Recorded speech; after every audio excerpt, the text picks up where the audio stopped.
ভারতের পশ্চিমাঞ্চলীয় রাজ্য গুজরাটের আহমেদাবাদ থেকে লন্ডন যাওয়ার পথে এয়ার ইন্ডিয়ার একটি বিমান বিধ্বস্ত হয়েছে।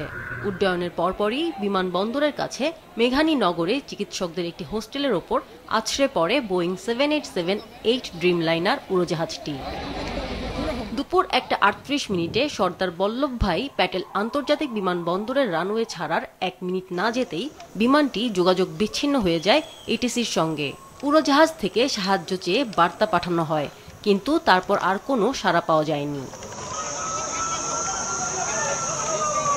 বিমানের 242 আরোহীর মধ্যে 11 জনই ছিল শিশু। বাকি আরোহীর 169 জন ভারতীয়, 53 জন ব্রিটিশ, 7 জন পর্তুগিজ এবং 1 জন ছিলেন কানাডার নাগরিক। গুজরাটের সাবেক মুখ্যমন্ত্রী বিজয় রূপানীও ছিলেন বিমানে। দুর্ঘটনার পরপরই উদ্ধার কাজে নামে পুলিশ, দমকল ও জরুরি সেবা কর্মীদের পাশাপাশি স্থানীয়রা। উদ্ধার কাজ এখনও চলছে। দুর্ঘটনার পর বিমানবন্দরটিতে ফ্লাইট চলাচল সাময়িক স্থগিত করা হলেও বিকেলে পুনরায় চালু করা হয়।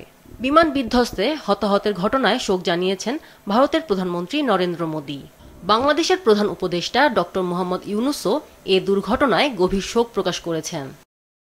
আমিনা লুসি, মাছরাঙা, নিউজ ডেস্ক।